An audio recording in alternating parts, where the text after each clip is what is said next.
الحمد لله الذي جعل الصوم حسنا لأوليائه وجنه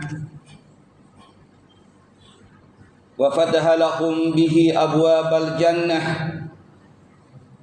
أشهد أن لا إله إلا الله وحده لا شريك له، وأشهد أن سيدنا محمدا عبده ورسوله لا نبي بعده. اللهم صل وسلم على سيدنا محمد قائد الخلق وممحد السنة، وعلى آله وأصحابه ذوي الأبصار الساكبة والعقول والمرجحة.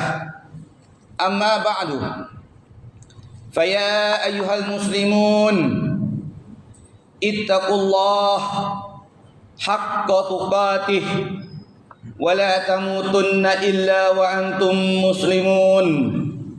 فقد قال الله تعالى في كتابه الكريم: يا أيها الذين آمنوا كتب عليكم الصيام كما كتب على الذين من قبلكم لعلكم تتقون. Sadaqallahul azim. Sidang Jumaat yang dirahmati Allah sekalian, saya berseru kepada diri saya dan kepada kaum muslimin sidang Jumaat yang berada di dalam masjid ini.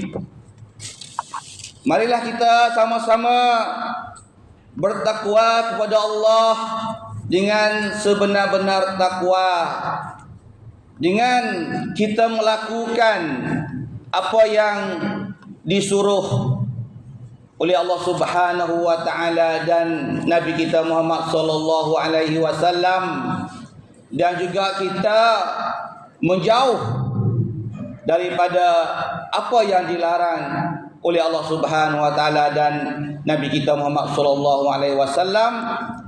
Mudah-mudahan kita berjaya di dunia dan di akhirat. Sidang Jumaat yang dimuliakan Allah Subhanahu wa taala, bersyukur kita kepada Allah Subhanahu wa taala karena hari ini hari Jumaat, hari Jumaat yang terakhir di bulan Ramadan 1445 Hijriah. Dan mungkin hari Jumaat hari ini adalah hari Jumaat yang terakhir bagi kita. Jumaat Ramadan yang terakhir bagi kita, kerana ajal tidak akan menunggu kita. Ajal selalu mencari kita, tetapi bila masa sahaja. Cuba kita tilik kanan dan kiri kita. Ramadan yang telah lepas, mereka masih bersama dengan kita. Tetapi Ramadan pada tahun ini, rakan kita, jiran kita, sahabat kita telah meninggal kita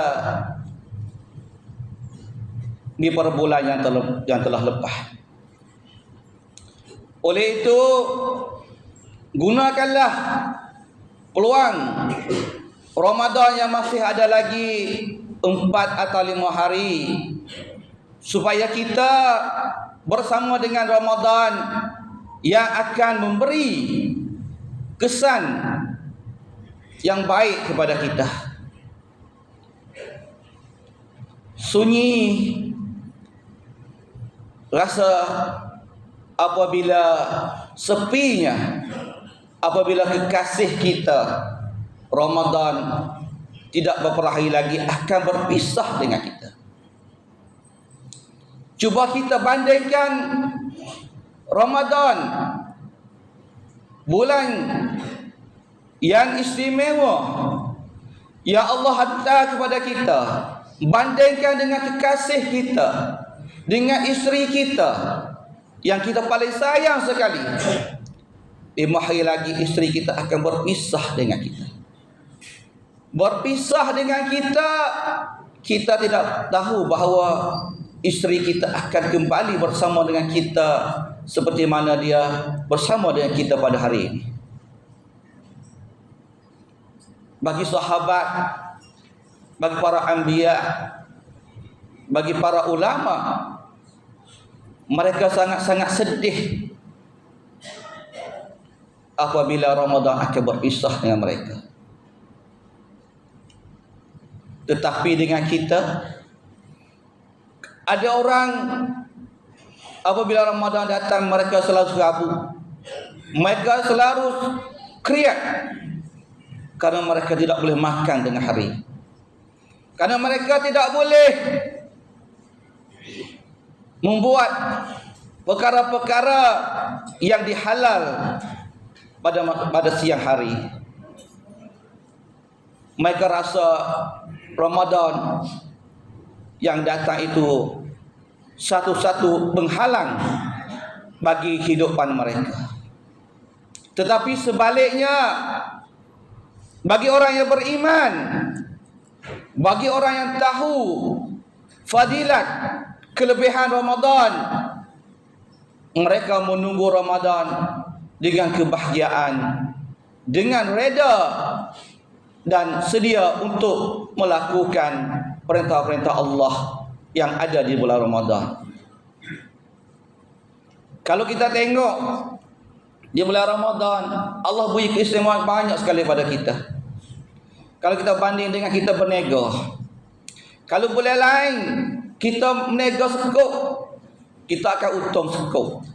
Ramadan sekop, kita laba sekop. Tapi di bulan Ramadan pahalanya berlipat ganda, dan Allah sembunyikan pahalanya. Tuhan tak royak pada kita berapa Tuhan yang akan beri kepada kita pahala bulan Ramadan. Tetapi berapa oratkah, berapa ramakah manusia umat Islam yang memahami hakikat sebenarnya, yang merebut peluang Ramadan yang datang kepada kita. Masih ramai di kalangan kita masih lagi bersukaria. Mereka hanya berpuasa dan apa yang mereka dapat hanya lapar dan dahaga. Masih ramai di kalangan kita berpuasa di bulan Ramadan, tetapi mereka tidak solat, mereka tidak sembahyang. Masih ramai di kalangan kita, ya Allah beri rezeki kekayaan yang banyak, yang berlipat ganda, mereka masih kedekut lagi untuk bersedekah, untuk infak kepada mereka-mereka yang diperlukan. Sidang Jumaat yang dimuliakan Allah Subhanahu wa taala, hari ini cuba kita mari tengok hakikat sebenarnya. Kenapa Tuhan bagi kita nasi tengah hari? Kenapa Tuhan tak bagi kita minum tengah hari? Kenapa Tuhan tidak bagi kita setubuh dengan isteri kita pada siang hari?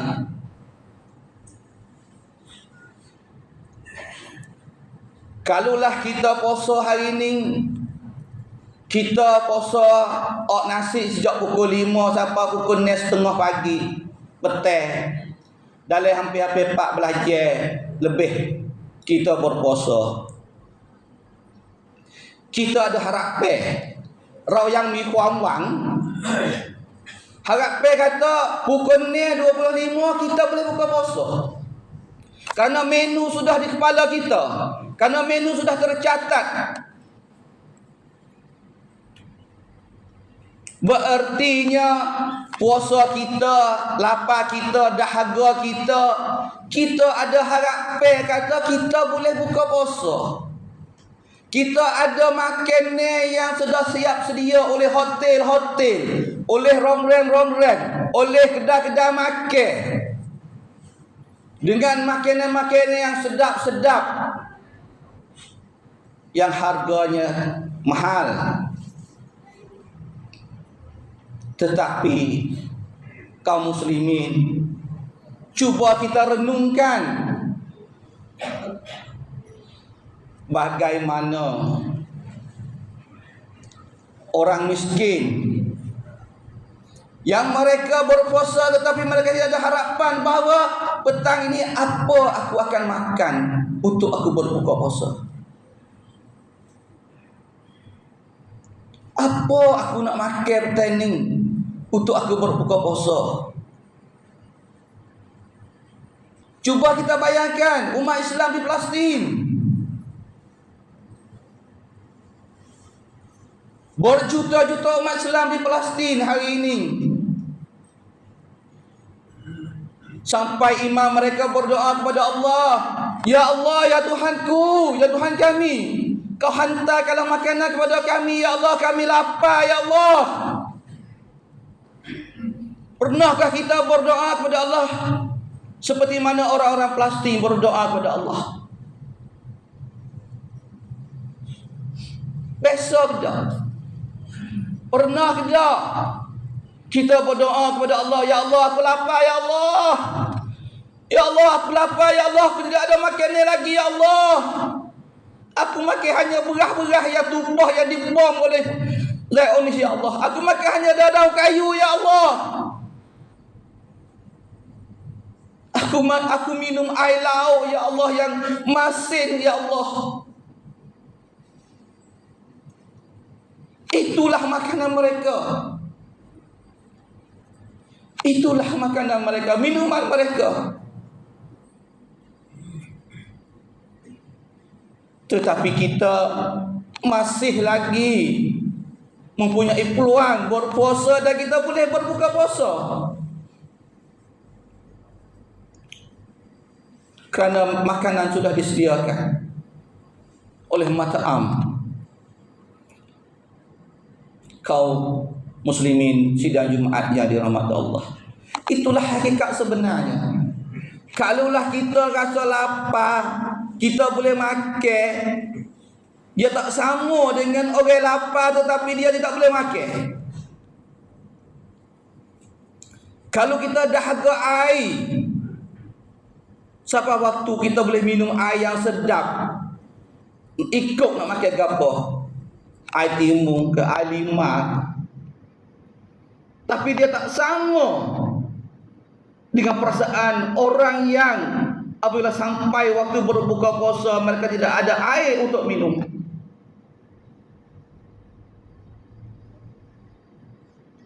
Jangan kita rasa bahawa setiap makanan yang ada di depan kita itu kita makan, kita lupa kepada mereka. Kita lupa kepada mereka yang tidak ada untuk makan. Alangkah baiknya kalau kita di masjid-masjid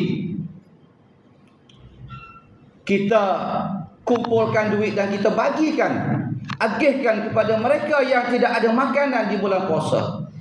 Masih banyak lagi orang-orang tua yang berbaring dekat rumah. Masih banyak lagi orang-orang miskin yang tinggal di rumah usang yang hampir runtuh. Mereka tidak ada makanan. Tetapi hari ini kita berkumpul makan makanan lazat-lazat, sedap-sedap, tanpa di keliling kita adanya anak yatim, tanpa di keliling kita dalam hidang kita adanya si fakir miskin. Apa gunanya makanan yang kita makan itu?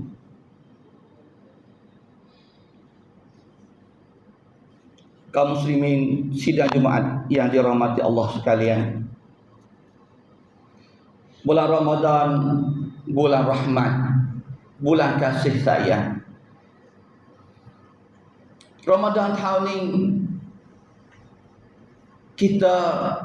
sudahkah kita berbuka puasa dengan ibu dan ayah kita? Kita berbuka puasa dengan datuk nenek kita yang sedang tunggu anak cucu kembali berbuka puasa dengan mereka. Kadang-kadang kita lupa, kita lalai, kita boleh pergi buka puasa ke mana-mana. Puasa ke Bangkok, Malaysia, pergi belakang. Tapi yang kita tidak kelek, iaitu di rumah orang tua kita, di rumah ayah kita. Cuba bayangkan hati seorang orang tua yang rindu kepada anaknya untuk berbuka puasa bersama. Puasa hanya kita buka puasa lagi dengan anak-anak kita. Sedangkan bulan Ramadan, bulan yang Allah beri kasih sayang di antara kita dan keluarga kita. Kita buka puasa lagi dengan anak kita di rumah, ataupun nak tahu anak kita ke mana, gemerah mutu ke mana. Kita cuai, kita lupa bahawa orang yang kasih kita sedang menunggu kita untuk berbuka puasa. Sudahkah kita menghulur 100-200 duit kepada ibu dan ayah kita di bulan Ramadan, sedangkan kita boleh bersedekah kepada orang lain, tetapi kita lupa untuk menghulurkan duit gaji kita kepada ayah dan ibu kita.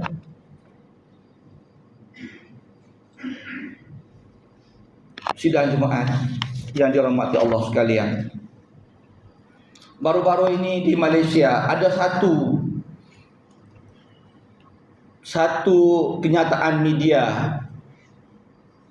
kepada orang Malaysia bahawa kami mengesah seluruh umat Islam di Malaysia menghentikan berbuka puasa secara bermewahan pada bulan Ramadan, dengan iklan berbuka puasa di hotel-hotel yang sangat mewah. Semangat Ramadan yang sebenarnya akan terhakis dan pembaziran menjadi sangat menonjol. Budaya kita sudah berubah. Dulu kita berbuka puasa di rumah bersama dengan keluarga, tetapi lain kita buka puasa di hotel, di kedai-kedai makan. Umat Islam harus insaf dan sedar bahawa Ramadan tidak harus jadi pesta makan, sehingga lupa matlamat berpuasa Ramadan adalah untuk mendidik hidup berjiwa sederhana dan mendekatkan diri kepada Allah. Dan jadi pesta memahakam ahan di bulan Ramadan. Apatah lagi dalam keadaan jutaan umat Islam ditindas di Palestin, di Kashmir, India, di Myanmar, di Turkistan Timur. Musibah yang melanda mereka sangat kritikal, sangat teruk, sangat buruk. Umat Islam menjadi mangsa sehingga mengalami kebuluran, kelaparan, hilang tempat kediaman, terpaksa hidup dalam keadaan sangat daif, tanpa makanan dan air bersih. Umat Islam di Malaysia dicatatkan menyumbang kepada pembuangan makanan, terutama di bulan Ramadan pada tahap paling tinggi, paling tidak munasabah.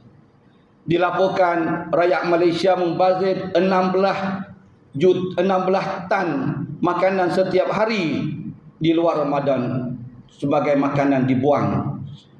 Manakala bulan Ramadan meningkat kepada 19 tan sehari. Ini menunjukkan bahawa kita berada dalam keadaan tahap yang membazirkan. Apakah di rumah kita sedemikian juga kalau kita buat kajian? Saya rasa super. Samanya. Yang lebih menyedih apabila sejuta rakyat Gaza yang mengalami kebuluran yang sangat parah. Ada yang terpaksa makan makanan haiwan, makan-makannya binatang, minuman air laut untuk kelangsungan hidup di bulan Ramadan kali ini paling sukar untuk mereka. Oleh itu, kaum muslimin, sedarlah, insaflah bahawa kita semua akan disoal oleh Allah Subhanahu wa taala, dan kita akan ditanya oleh Allah dengan apa yang Allah Subhanahu wa taala beri kepada kita, khasnya rezeki yang Allah beri kepada kita. Auzubillahi minasyaitonir rajim. Wal asri innal insana lafi khusr illa alladhina amanu wa 'amilus solihat wa tawasaw bil haqq wa tawasaw bis sabr. Barakallahu li wa lakum bil Qur'anil azim wa nafa'ani wa iyyakum bima fihi minal ayati wa dzikril hakim wa taqabbala minni wa minkum tilawatah innahu huwas samiul alim. Aqulu qawli hadza wa astaghfirullahal azim li wa lakum wa lisairil muslimina wal muslimat wal mu'minina wal mu'minat fastaghfiruhu innahu huwal ghafurur rahim.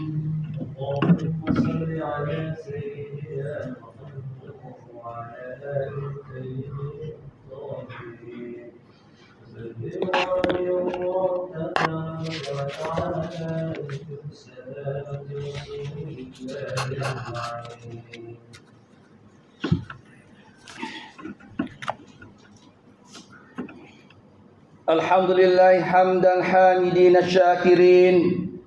Asyhadu an la ilaha illallah wahdahu la syarika lah wa asyhadu anna Muhammadan abduhu wa rasuluh sayyidul awwalin wal akhirin wa imamul anbiya'i wal mursalin. Allahumma salli wa sallim wa barik ala sayyidina Muhammad wa ala alihi wa sahbihi ajma'in. Amma ba'du, usikum ayyuhal muslimun wa iyaya bitaqwallah wa uhaddarukum wa nafsi min ghadabillah wa'lamu anna Allaha ma'arakum bi amrin bada fihi bi nafsihi wa sanna bi malaikati qudsihi wa qala ta'ala wa lam yazal qailan alima inna Allaha wa malaikatahu yusalluna 'alan nabiy ya ayyuhalladzina amanu sallu 'alaihi wa sallimu taslima. Ya ayyuhalladzina amanu taqullaha wa qulu qawlan sadidan yuslih lakum a'malakum wa yaghfir lakum dhunubakum wa man yuti'illaha wa rasulahu faqad fazal azima. Ya Allah, sidang Jumaat yang dikasihi sekalian, pada akhiran khutbah ini sebagai kaum muslimin, jangan kita lupa untuk berdoa kepada umat Islam di Palestin yang mana mereka sedang dizalimi dan dibunuh oleh pengganas Zionis. Krisis di Palestin bukan hanya isu orang Islam, sebaliknya merupakan isu kemanusiaan sejagat. Apabila kanak-kanak dan wanita yang tidak bersalah dibunuh, dibom dan juga dirogol. Malah tindakan rejim Zionis, mereka telah mengebomkan hospital-hospital, rumah-rumah dan juga segala bangunan-bangunan yang ada di Gaza, termasuk juga masjid. Alasan mereka hanya menjadi tempat persembunyian Hamas, iaitu mereka bom. Yang terbaru mereka bom hospital As-Sifa, hospital yang paling besar, yang paling canggih sekali, dan mereka bunuh semua pesakit-pesakit yang berada dalam masjid, dan mereka tangkap para doktor untuk jadi tawanan mereka. Walaupun kita mungkin tidak mampu ke sana menjadi mujahidin, apatah lagi kita untuk memenuhkan barisan depan masa solat pun kita tak boleh nak penuh saf depan. Apatah lagi kita nak pergi pakai senjata, berjuang bersama dengan Al-Qassam untuk menentang Zionis. Sekurang-kurangnya kita lakukan apa yang kita boleh buat, iaitu kita berdoa kepada Allah Subhanahu wa taala, khususnya di bulan Ramadan ini, semoga Allah Subhanahu wa taala memberi kemenangan kepada mereka. Allahumma ansur ikhwanana fi Palestin. Allahumma sabbit aqdamahum. Allahumma qawi azaimahum. Allahumma sabbirhum ala musibatihim. Allahumma taqabbal syuhada'ahum. Ya Allah, Engkau tolonglah saudara-saudara kami di Palestin untuk mencapai kemenangan. Ya Allah, Engkau teguhkanlah tapak pendirian mereka. Ya Allah, Engkau kuatkan niat mereka. Ya Allah, Engkau kurniakanlah kesabaran kepada mereka untuk menghadapi musibah. Ya Allah, Engkau terimalah para syuhada mereka. اللهم اغفر للمسلمين والمسلمات والمؤمنين والمؤمنات الأحياء منهم والأموات إنك سميع قريب مجيب الدعوات وقاضي الحاجات. اللهم اعز الإسلام والمسلمين وأذل الشرك والمشركين ودمر أعداء الدين. اللهم انصر المجاهدين في فلسطين. اللهم انصر المجاهدين في فلسطين. اللهم انصر المجاهدين في كل مكان. ربنا آتنا في الدنيا حسنة وفي الآخرة حسنة وقنا عذاب النار.